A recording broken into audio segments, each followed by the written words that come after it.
Oko, Nigerian by birth, Kenyan by choice, communications expert, Pan-Africanist, a truth seeker and believer in people power, and Eric Latin, agent provocateur, the man in the chair, seasoned journalist, news hound, a man who believes in punching up, not down. This is the Situation 4 Room, minutes after 8, the only way to conversation start. continues, and thank you very much for keeping it locked on Spice FM on KTN Home and also online on YouTube and Facebook. This is a Situation Room. Ndu is away this week, so it's only Eric Latif and CT Muga and our guests. Today at 10 a.m., the Chief Justice Martha Koome will be launching the e-filing for Mombasa, Tononoka, Shanzu and the SGBV courts from 10 a.m. today, Friday the 14th of April 2023. So from today, those courts will actually now have online services, which will include filing of new cases, filing additional documents in existing cases, e-payments, e-services, tracking of case progress. If you want to request for decree or warrant, issuance of rulings, judgments or proceedings, all these things will be happening online from today once the Chief Justice launches this e-filing for Mombasa, Tononoka, Shanzu and the SGBV courts. This is all in the Mombasa Law Courts happening now. So this is, of course, a big thing that's happening. When you talk about improving efficiency and of our judicial systems and our court services, this is one of the things. The Chief Justice, when she took office, she said she wants to see social transformation through access to justice. And when you have better access to justice, when you can actually do things online, then it improves a lot of your services. For more information, visit judiciary.go.ke. That's judiciary.go.ke. Or you can go to the e-filing platform. That is efiling.court.go.ke. efiling.court.go.ke. Conversation continues. This time we want to have a conversation with a politician and an author and an advocate of the High Court, Saibatao Kanchori. Good morning. Good morning, Eric. Good morning, listeners and viewers. Karibu sana to Kenya's biggest conversation. Asante sana. Welcome to the hot seat. Thank you. Before we move into our conversation, this sort of e-filing of court systems, you're an advocate, you're an officer of the court. Yes, I am. Can you talk about what that has done actually in terms of improving efficiency and working conditions for all? Yes, it's always. It's always good to see institutions, grow from manual to digital, and this is the age that we are in. This is something that was introduced, I think, about 3-4 years ago by the former Chief Justice David Maraga. It initially had its challenges, like everything new, but it's taking shape. Judges and the court system is beginning to fully integrate technology in its operations. And I would say, paperwork at times can be very messy because the courts deal with a lot of papers, and so therefore dealing with the online system of filing has made it much easier to access justice, much easier to trace your documents in court. Yeah. And of course, it has its challenges. One of which is sometimes it's it's like putting good software in the wrong hardware. So sometimes it takes time. It takes time for people to catch up, but it's definitely a move in the right direction. But of course, as insofar as justice, dispensation, and the administration of justice is concerned, I would say that the court needs to, apart from these other things that they are doing, they need to put their act together in terms of the accusations that the court has, the judicial system is corrupt. The accusations, some of which have come from very distinguished legal minds, that judges are always on the tick on important issues. So those are I think those are the real fundamental issues. Those are things that they still need to be worked on. Those are the real fundamental issues that they really need to work on. Otherwise, it will be like what the Bible calls, whitewashing a tomb, and inside is decay. Yeah. Okay, Saitabao. You are now an author, a published author. Absolutely. And your book is Why Baba is Not the Fifth. You're here so we can discuss that. Yes. To welcome us into this hour, CT, give us the day's proverb. Well, this is our final proverb from the country of Mali. Like most of the proverbs we've read in the course of this week, this proverb is simple and straightforward. Success may sometimes be disguised as a disaster. Put on hold. I'll repeat it. Success may sometimes be disguised as a disaster. Put on hold. Can a proverb get any simpler? Really, it can't. Success may sometimes be disguised as a disaster. Put on hold. Yes. What do you make of this particular proverb, Saibatao? I'm saying it, City, I always find these proverbs a bit, like they're leading questions. He's like a very good lawyer with a witness, and he wants the witness to give a certain testimony. So he guides the witness with his proverbs. In the courtroom, we call those leading questions. And they're not allowed, actually, if you're having your own witness. So, but I would say, yes, indeed, success can also be very destructive, just like failure can also be edifying. So, success indeed can expose you, because they say if you want to know a man, give him power. And success is power, by whatever form it comes. So if you also want to know a man, let him be successful and you know him. They will bring out the true colors. And sometimes the true colors are not that pleasant to the eyes. Okay. But there's also the other side of it, which is that, if you look at the flip side, that failure also is many times is actually, we learn more from our failures, our failings, and setbacks. So failure is a step towards success. Success, yes. Okay. Saibatao, last year before August, we had interviews with you on Spice FM, on KTN, talking about the preparation for the election. You were Raila Odinga's chief agent, the Azimio presidential candidate, and you were really very much involved dealing with the IEBC before the election, on the day of the election, after the election with the counting, and then the tallying of all the votes. You were in Bomas. We saw you. You were at some point addressing the country, and the IEBC would tell this podium is for commissioners, boss. Siayako. After the election, we invited you here again, and we asked you, so what do you think happened?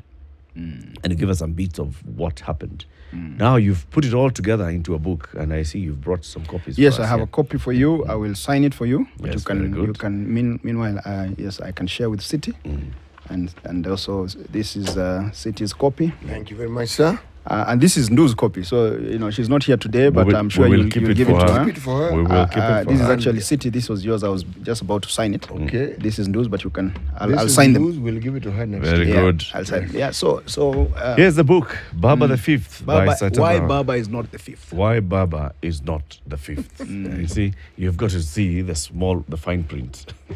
Yeah. So Very you see, cheeky. the art in the title of the book is when you see it, you read Baba the Fifth, but the story is why Baba is not the fifth. The reason for that is really, writing is a work of art. City, I know you know that. And that title has is twofold.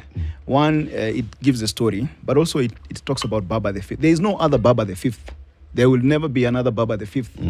So even when you see the title and it reads Baba the Fifth, there is no any other Baba the Fifth other than the distinguished Right Honorable Raila Amolo Odinga, the one man that this country will, for many decades and perhaps centuries to come, will talk about. A man who has contributed immensely to our progress as a nation. But then this is the intriguing tragicomedy Yes. of how Raila Odinga lost to William Ruto Yes. in the presidential race. Yes, that is a story. It is a story of how the elections of 2022 went down, and it speaks a lot about the things that could have been done differently, not just by us as Azimio, but also by IBC, which was the referee in that contest. I've called it actually a conquest. The election, the win of William Ruto was more of a conquest than a contest. In war terms, we were not. It was not a contest. It was a conquest, and indeed we were conquered. And the reasons are laid bare in the book. And to answer your question, because you asked a very broad question, I'll give a broad answer. I have previously. On this show and on other platforms, I have said that Baba could not have lost the election of 2022 if, one, the election was free and fair. Baba could not have lost if the election was free and fair. Number two, if we had put the mechanisms, as Azimio, if we had put the mechanisms in place to ensure that even if the other side or the arbiter attempted any monkey business, we were able to forestall them, Baba could not have lost. And so that is a broad answer, because Baba did not lose on the vote. I can tell you that without any fear of contradiction or any slightest demur whatsoever. Baba did not lose on the vote. And if they think, and if I am wrong What on does that that mean? That Baba got more votes than Oh, absolutely. And if then where did they go? They are in the server. Yeah, wafungue server. Wafungue server. Wafungue server. There are some things that you've said. Yeah. You have, in your book, you say how Raila Odinga lost to William Ruto. Yes. And this morning, you have talked about how Ruto won, how Ruto conquered. Yes. Okay. There's a world of difference between losing, which is what we did. We lost. Yeah, because someone was declared a winner. So when you are not declared the winner, you have lost. But there's a world of difference between being declared a winner, and actually winning. Yeah, and that is the difference that this book actually paints. And there are many people who have talked without reading it. I encourage them to read it. Yeah, I encourage people to read the book. Okay, because this book is not just about the election. Actually, there is a whole philosophy behind the book, and it will be very insightful for many people who are talking without information. To read the book. To read the book. Okay. Clearly granted, we'll be having this conversation. We haven't read the book. We have read bits of it that have been published in the papers. Yeah. We have now received our copies. We are going to read it. It's something that we'd really love to read. So, you managed the election for the presidential candidate of Azimio. You saw the things that were happening. I mean, you were part of the election management board. You were the chief agent. You were very active and on the ground before, on the day, and after the election. You say that Raila could not have lost this election if it were free and fair. Yes, absolutely. What about the 2022 presidential election was not free and fair? I have highlighted those things in the book, but let me just give you a few highlights. One, the 2022 election was one of the most mismanaged elections, even before the election. And the media, I'm thankful to the media. The media was very active. If you follow the headlines, a month to the elections and almost all the way to the elections, there were highlights calling it an election that is just about to be bungled. I think one of them said, the chaos was it a headline about the chaos in IEBC. There were so many headlines that spoke about an election that was going to be mismanaged. And if you remember, we have a very short memory as a country. I remember one of the journalists raised certain issues, even directly to the chairman of IEBC. And the chairman of IBC and his CEO could not answer, fundamental questions.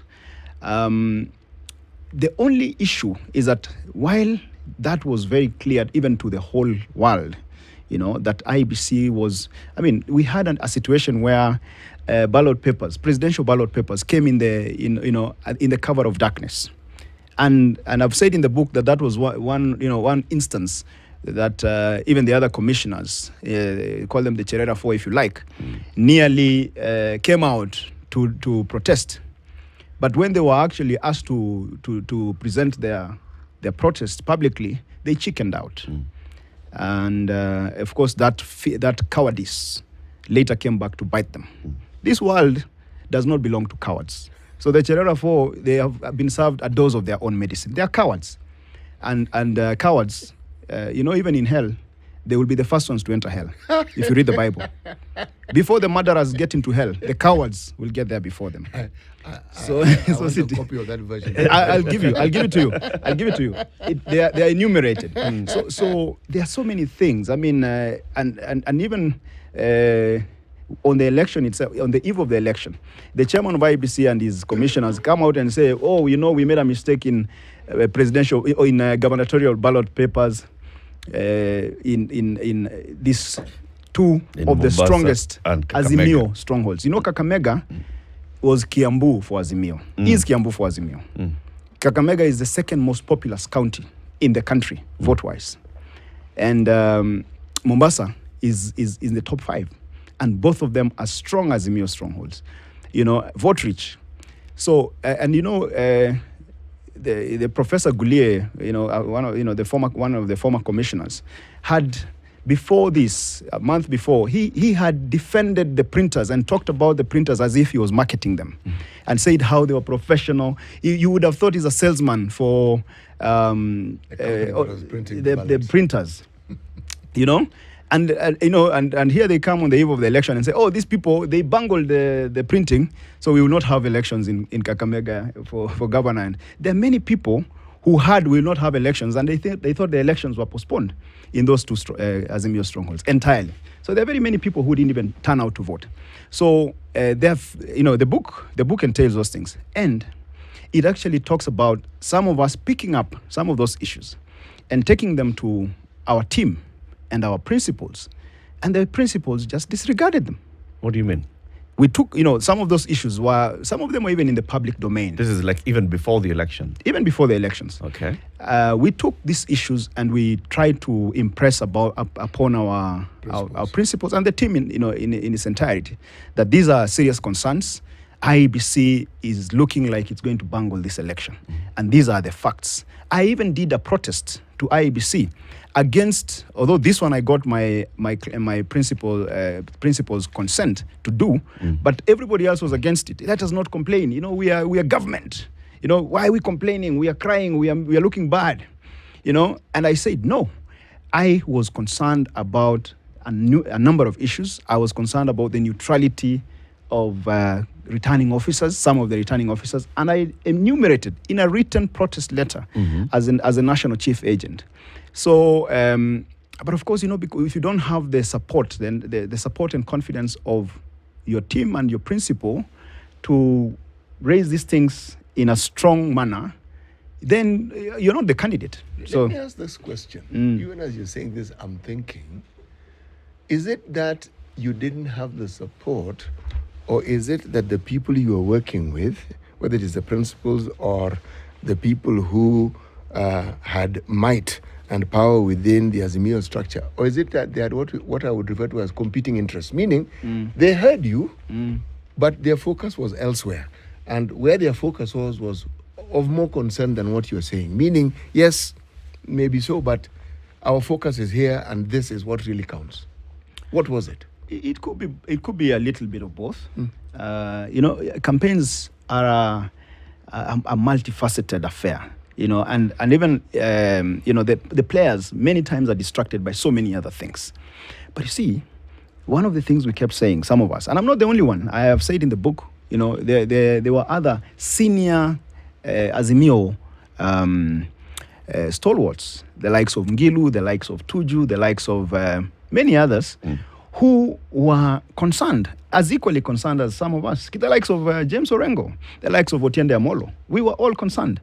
And it was very interesting that the people who were, who could have helped were the least listened to.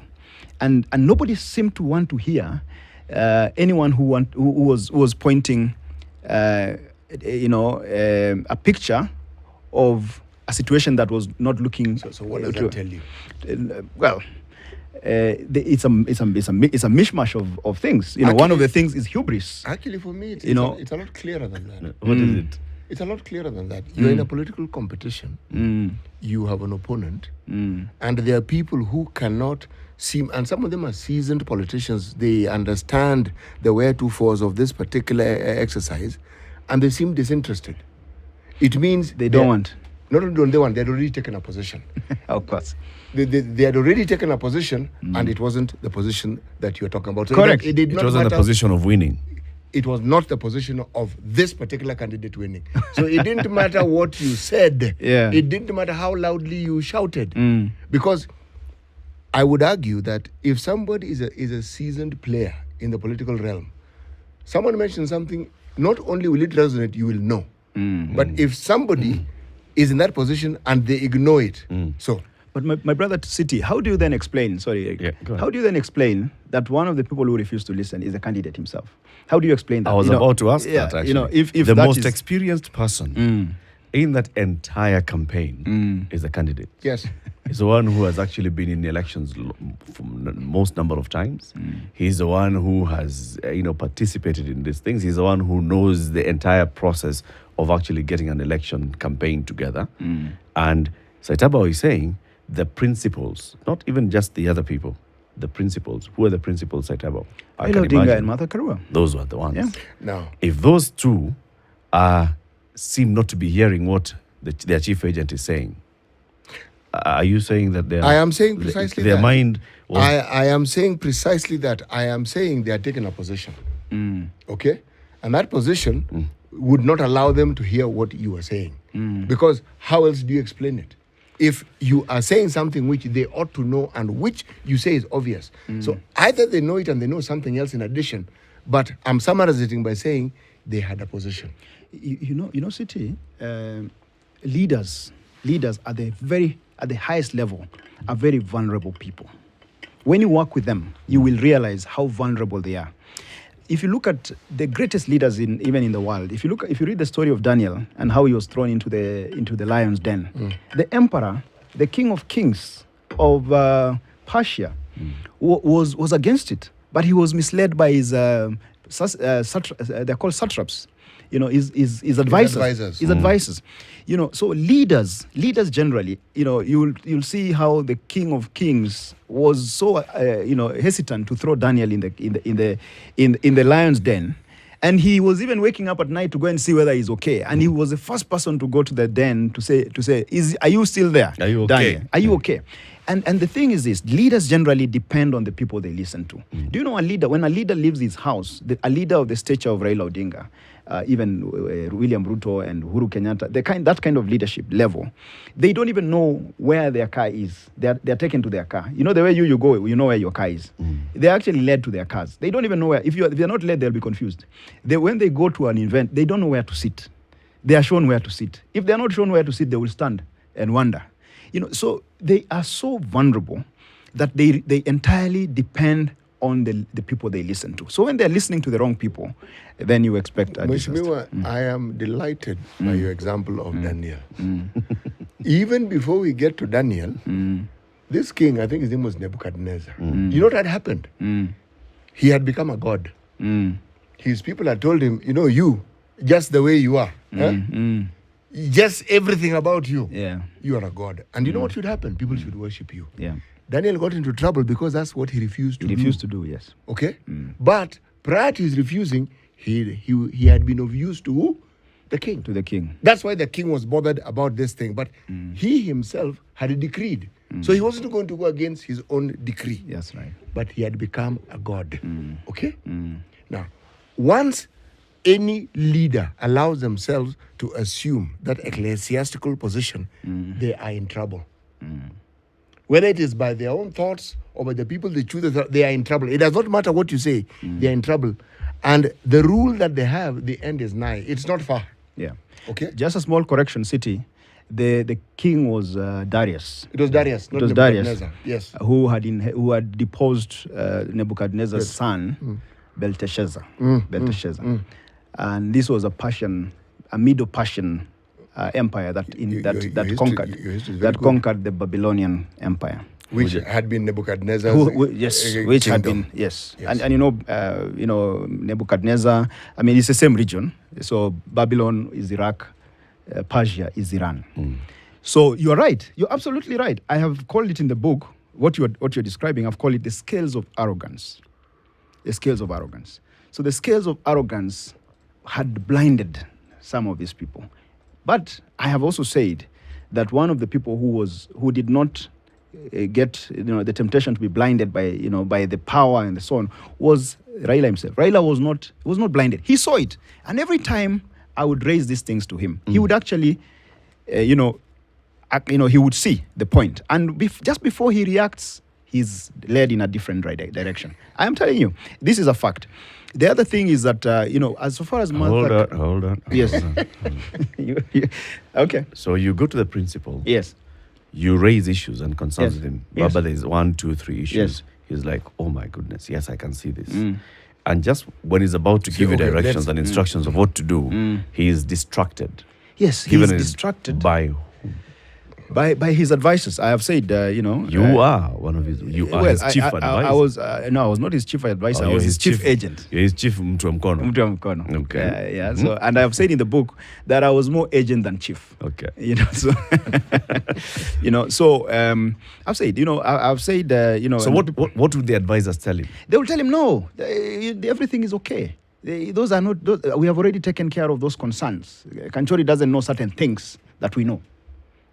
Oh, there are some certain things, secrets, that they know, secret information that they know that have. Kanchori doesn't know. Above Kanchori's That are pay above, grade. yeah, exactly. So City, he yeah. So how would Kanchori Ni know? mzuri sana lakini hajui. mambo haelewi. Hajui, What did you understand them to be saying? They were reassuring the candidate.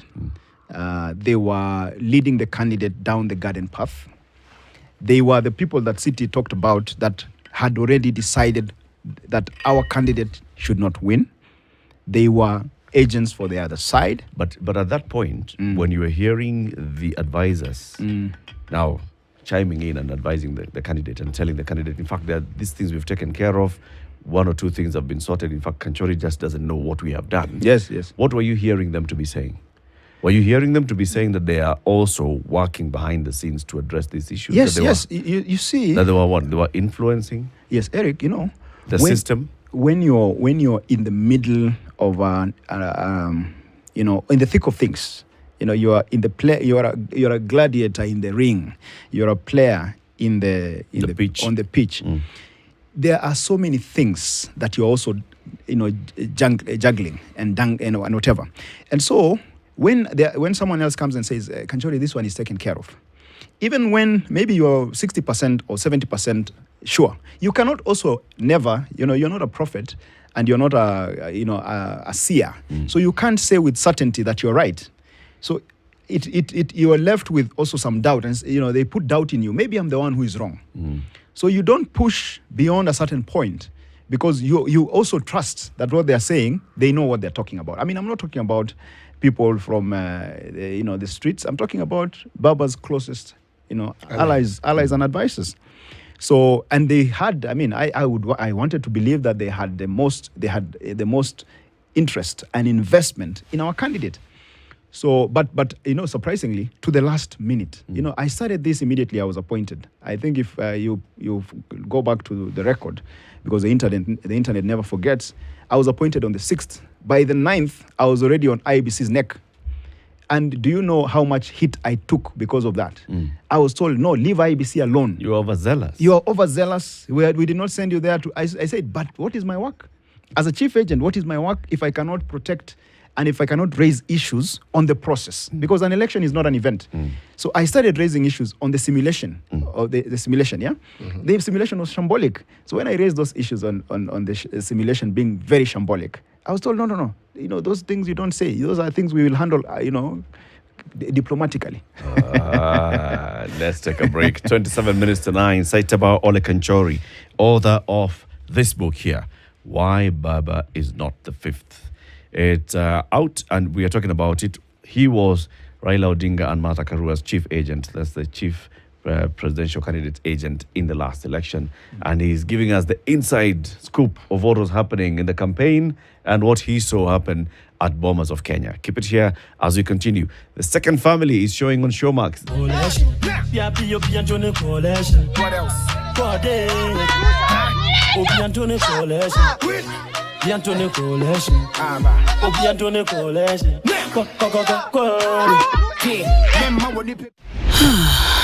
Work.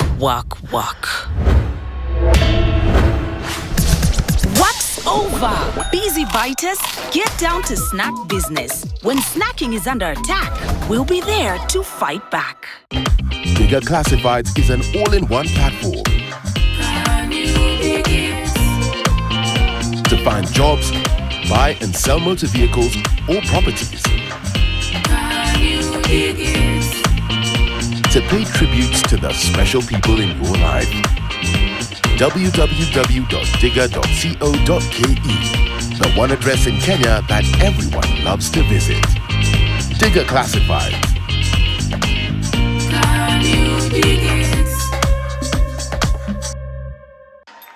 Band music.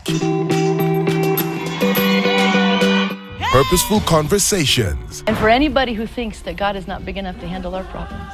The word. Commitment is the degree to which we stand for certain ideals. And musical legends.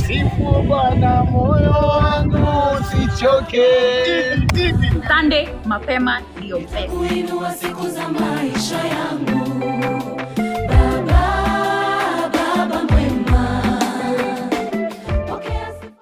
Wapi Bwambwe!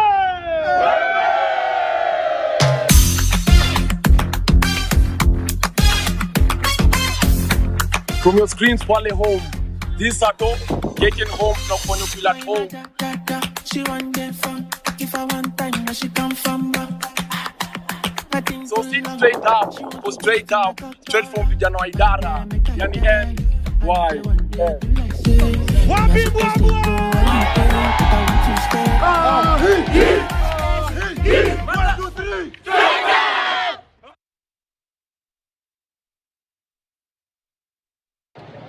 Ding bang ding, ding ding bang, bang bang bang, ding bang ding, bang bang.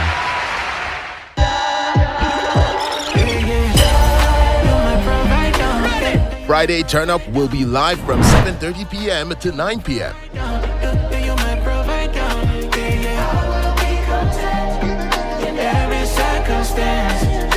Great music by DJ Sean K.E. Pure talent, word, and so much more. Turn up for the best of this with Ben Psycho and Nyawira. Please listen to me, Father. I pray to you.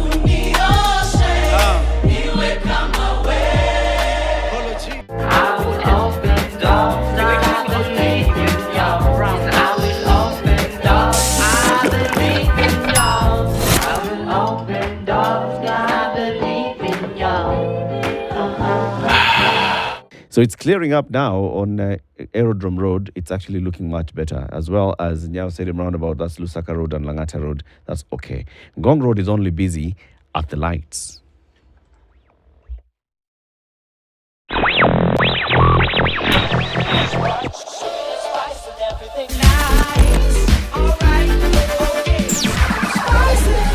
Spice up your life. Mature, intelligent talk every morning. Spice up yourself.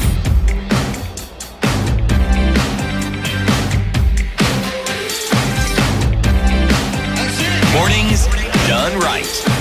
94. Kanchori is still our guest this hour. He has authored the book, Why Baba is Not the Fifth. He was the chief agent for the Azimio presidential candidate.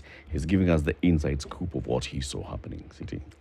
You know, sometimes when you look at political activities now with the wisdom of hindsight, it is easy to impute nefarious intent, and yet there's actually none. What you're actually seeing is selfish intent in operation. When people feel that their interests have been taken care of now, in this lies the nefarious nature of politics, because it then removes completely from its orbit the other reality for which this entire process was intended. And it focuses on the individual and the interest that they believe is theirs. And with the time they convince themselves it's actually theirs by right, they will find ways of explaining it. But this particular election, if I look at it again now with the wisdom of hindsight, it went beyond those boundaries. Because the one thing that was believed over time and which had entered the realms of our political narrative was that so long as the state supported you, you would win. And the state was represented by the president. Now, here we have a situation where the state, represented by President Uhuru, was behind one candidate. And somehow, whatever was assumed was a done thing was not the done thing, it was the undone thing. So it makes me ask, this system that we have of a presidency, how much power actually does the president have and how much power does their deputy have? Because if it's a presidency, then you get the impression that this power is shared. And sometimes it's shared in favor of whoever is more powerful or whoever is more willing to work at influencing the structure. Because the structure is available to both the president and the deputy. You've said it. Oh, I've said it, have I? You've said it. You've said it. Yeah, I've said in the book, Eric, that we were talking about. Okay, let me correct one thing. We did not want the state to support our candidate. The only thing that we were hoping and also we were trying to ensure is that the state doesn't work against him, because this is what has happened in the past. Raila Odinga, I say this in different. I don't know whether I said it here, but I said it before the election that our candidate does not require the support of the state. Our candidate has the people of Kenya. And even now, the people of Kenya are with Raila Odinga. Even if the instruments of power are elsewhere, the people of Kenya are with Raila Odinga. So, but just coming back to your point, on the issue of the state, we kept talking about the deep state. But everything has two sides. So if there is deep, there is also shallow. And I've said in the book, there were two types of state. There was a deep state, yes, but there was also a shallow state. Uhuru Kenyatta, with a lot of respect to him, and he's a great man who has done great, good things for this country. He controlled the shallow state. The deep state was in the hands of William Ruto, and he used it to good effect. And I've said how in the book. Did Uhuru know that? He did not know that, because if you have the shallow state, the shallow state leads you to think that you have it. You have the deep state. Oh, so the shallow state makes you think that this is the deepest you can be. Yes. Even it depends on how you are swimming. It's also an illusionary state. And also, if we are talking about a system, we talked about deep state and we talked about a system. If there is a system, and yes, there is a system, there could also be a broken system. And there could also be a functional system.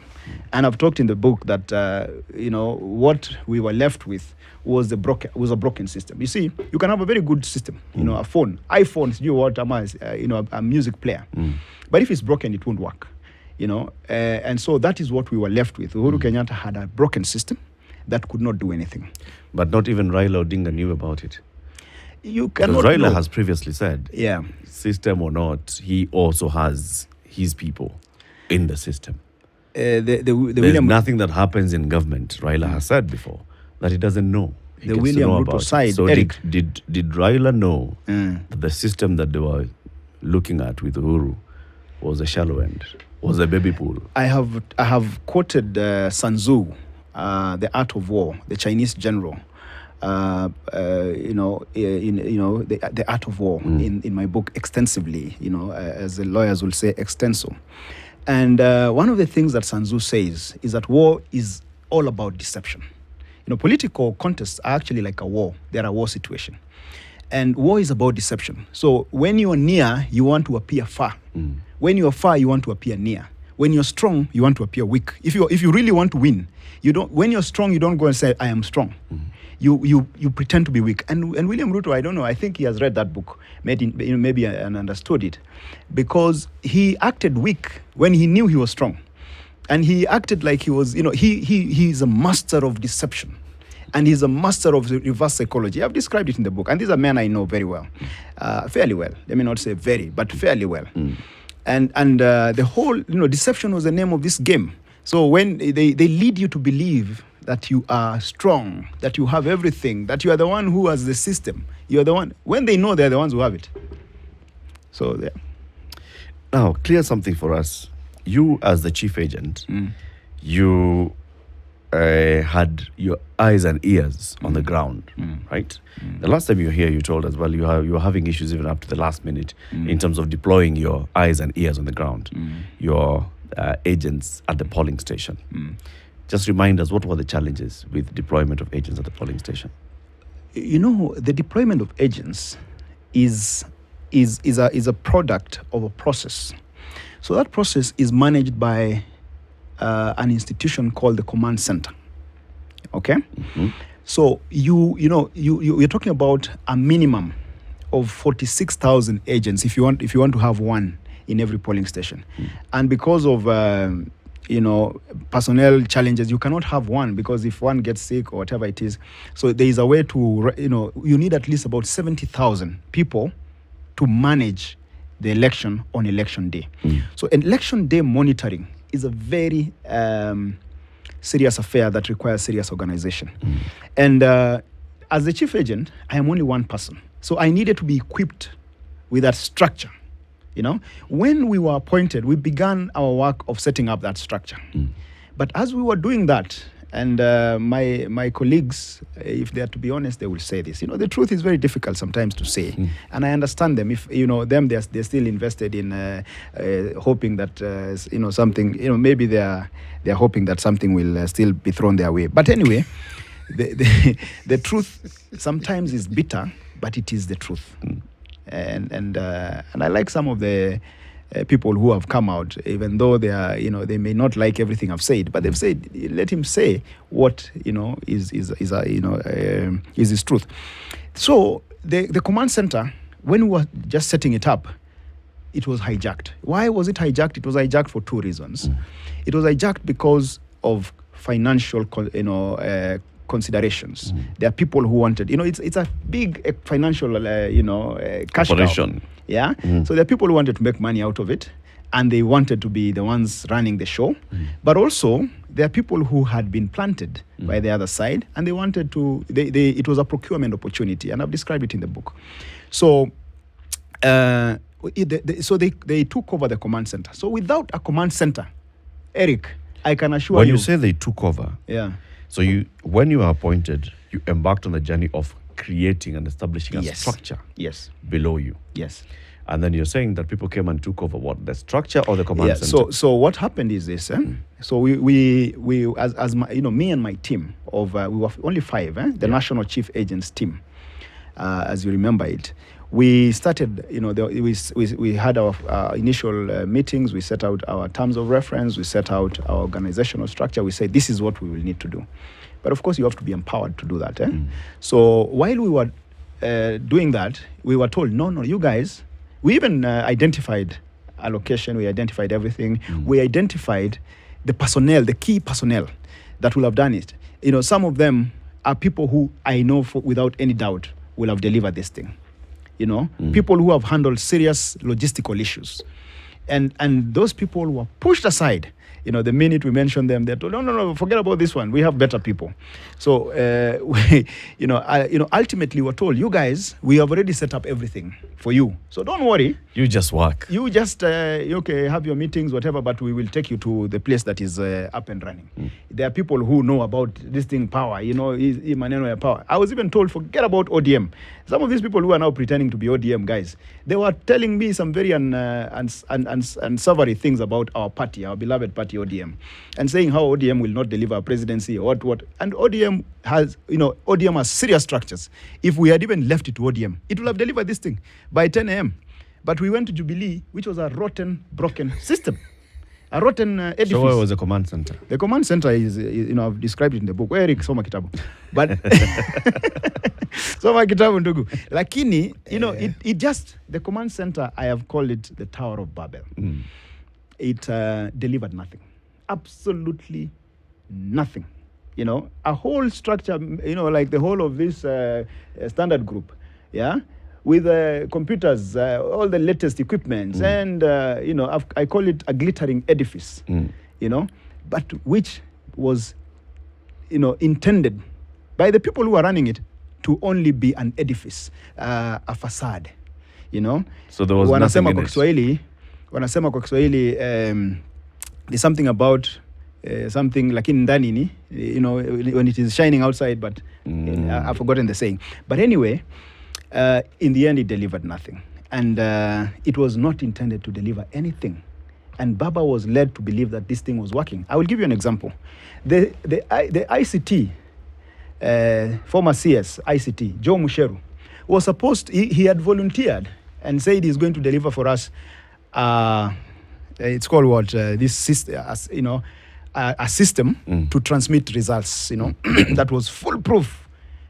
He demonstrated other than the one that IEBC had. Every party has a way of so now you have your own monitoring a parallel relaying system. You're relaying your own. There's nothing, there's nothing wrong with that. It's a system that is well within the law, but which will give you results faster than even you had given us certain assurances and how your system is foolproof. So you what Google guys, whatever it is, and they made some demonstrations. And when I am trying to probe in the meetings, we are talking about meetings that, were well attended. And I'm asking, can we see this system in action?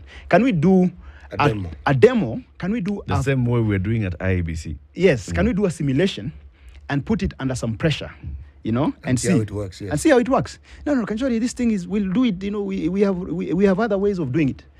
Do you know that so-called system did not even transmit one form? A whole CS. What do you mean? Even one form.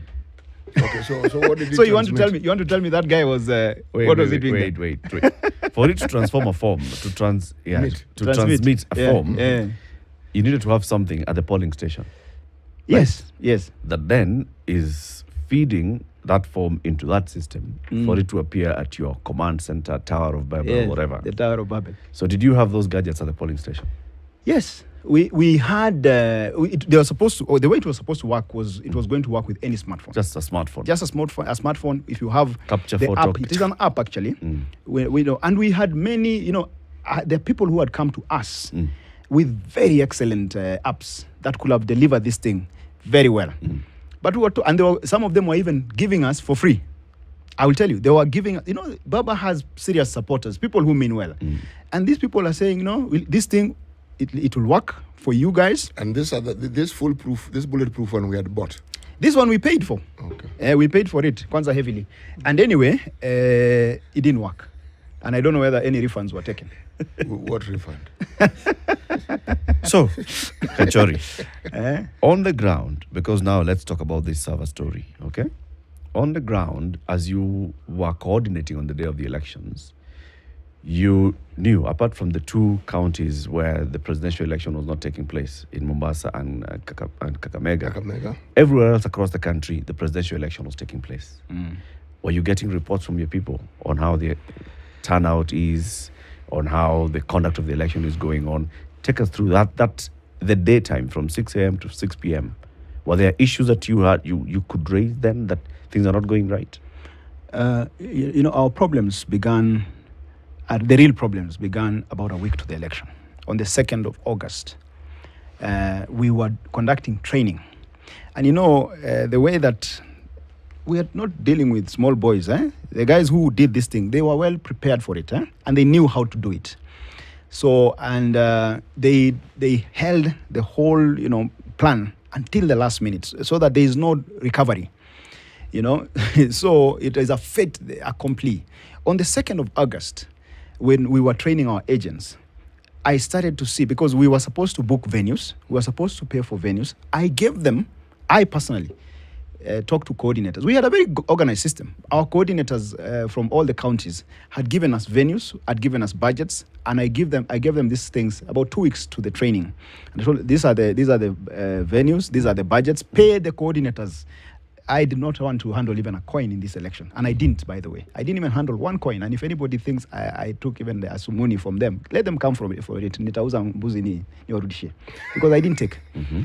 And I told them, pay our coordinators the things for the venues, book the venues in advance, give notices to the agents in advance and all this kind of thing. Do you know, up to the date of the training, which was 2nd of August, the venues were not paid for. Right, so we had agents who had been notified because was there money to pay? Of course, there was too much money. City money was not an issue. Wait, you're telling us this now. Why didn't you tell us before? Anyway, go on. Anyway, you see all the wrong people. So 2 days smell to the money. the training. Yes. And the venue has not been paid. The day of the training. The day of the training. The day of the training. 2nd of August. And the trainees have been alerted. They have to they have show even up. gone. They have even gone to the. These are the agents. They have gone to the agents and the trainers. They have gone to the where they were alerted to go, and the venues are locked because the venues have not been paid for. And I started telling these people, what is it? They what is the problem? How do you had these venues 2 weeks prior? Why have you not paid? Oh, so you Safaricom. Oh, so you what? Oh, yeah, a lot of stories, And on that evening of 2nd, I walked into the VIP lounge of the command center, and I wanted to hand in my resignation because I saw there's going to be a mess. And I told these people, I call them the big four in the book. I told them, you guys, I hope you have the power to fire me. If you don't have the power to fire me, I'll make it easy for you. I will resign before morning. I'll hand in my resignation to my principal because I will not oversee a broken system. And because the blame will come back to me, Oh, Kanchori, don't worry. These things are never perfect. You're an absolutist. We know you're a perfectionist, but these things are never perfect. You take it easy. We're in charge. We are, these Everything's things taken care of. Usually elections are like this. So you said, okay, let me not resign. So I'm like, okay, before that they had even wanted to point some blame, whatever. But when they saw that this guy Kumpe, he does not care about this job. For me, it was not a job. It was an assignment that I wanted to deliver. It was not a job. I was not being paid a coin. It was not for the money. I closed my law firm for a year to work for Raila Odinga. I mean, my law firm pays me enough. To survive. But Raila Odinga did not pay me even a coin, and I worked for him for a whole year, from November to August, November of 2021 to August after the elections, and so for me it was not. For them, maybe they were getting something out of it, and it meant so something. What for I'm them. sensing you going to say here is that by the time you're getting to the election day, your agency system was not. It was beginning to crumble, and because that was the design. Everything. There's a saying, and this is one of William Ruto's favorite sayings. I've talked about him in the book. He says, "Ukiona vyaelea ujue vimeundwa." Everything, is pre-planned. Nothing happens. I have to ask you this question. There's the underlying assumption here is that William Ruto and his people were behind all this. Now, what if the people who were supposed to be your colleagues were the ones who were behind it all along for their own reasons, instead of William Ruto coming to them, because that's the assumption William Ruto said, tupange hii namna hii. What if walipanga namna hii, and then they went to William Ruto and said, this one tumepanga namna hii. Can we have a conversation? You have said it, City. You have said it. And in fact, that is how I put it in the book. Oh. Yes.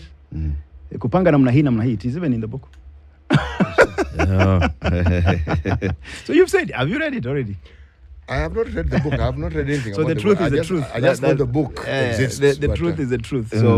So kikulacho kilikuwa nguoni. Yes. It was not about not just William nguoni, Ruto. nguoni mwako. Na ilikula ikanona. Okay. Server issue. And just I've been corrected by Barack Muluka. Actually, even in Mombasa and Kakamega, the presidential election happened. It's just the gubernatorial election that did not happen. Yes, of course. It happened across the country. Of course, I say that. On this same day, right? When we say the server is where the issue is, explain to me how the server is the issue when the results are all physical up to Bomas. When you're waiting in Bomas, you're waiting for the returning officers from the 290 constituencies to come. So, the servers, the people who are saying, oh, the server is CG, the public portal, CG, the server is, that is just taking Kenyans for fools. Taking Kenyans for fools. The public portal was nothing but what had been IBC wanted us to see. It's like coming to your bed, to your house, City, and you give us to stay, City. You come to your house, then you let us see what you want us to see. But huko ndani maneno ingine inaendelea. Kali. Yeah. So the public portal was a PR exercise for IBC. But Saibatao. But let me answer your question, Eric, because you've asked. Hii mambo ya server, what is so hard about opening these servers? If there is nothing there, if there is nothing there, open it and say, you see, this is what the server is. And the opening of the server is a forensic exercise. Oh. It's a forensic exercise. It's not like a door you pull open. No. It's a forensic audit. All right? It's a forensic audit which has not been done. Even the Supreme Court, and I've said it in the book, in the chapter 6, titled A Mockery of Justice. It was a mockery of justice. The Supreme Court did nothing. Did the commissioners at Bomas of Kenya rely on the server to announce the result? The commissioners at Bomas of Kenya, first of all, the commissioners is to overstate the point, because there were only 2 commissioners and 1 chairman. They were still commissioners. So let's say the commissioners who announced the No, results. the person who announced the results was one man called Wafula Wanyonyi Chebukati. Chebukati That is announced one man. the final result. Yes. But throughout the 2 days, the commissioners were announcing, this is what we have received. This is the presidential result from constituency X. Yes. So they were announcing the results. They were announcing the results. Okay. Yes. Were they relying on the server, or were they relying on the returning officer coming to Bomas with the Form 34? They were relying on the physical form. They were relying on the physical forms, which had been, there were 2 days, which I've called the phony war. If you know your history, in the Second World War, there was a period of 8 months. There was no war, and yet the war had been declared. So even in this election, there was a period of 2 days, which I've called akin to the Second World War period of the phony war, where there was nothing. The elections had concluded. Shots were fired. Nothing. Like almost like a lull before the storm. And you need to read about the Bomas choirs also. How do those physical forms impact the server? The physical forms are subject to doctoring because they are forms. All right? The physical forms are subject to all manner of manipulation. But you see, the people who were in the polling stations, the presiding officers, they sent this information into the server directly. Then the people in the tallying centers, the 290 tallying centers, the constituency returning officers, filled in a physical form. Yeah. Which form we had a problem with? One of the issues we had raised was actually that form, because we had said this form is not the standard legal form that is supposed to be generated automatically. The way that IBC had done is that you could generate that form even in your house, as a returning officer. So the results that you'll find in the server are the original in the polling station that was sent, by the presiding officers.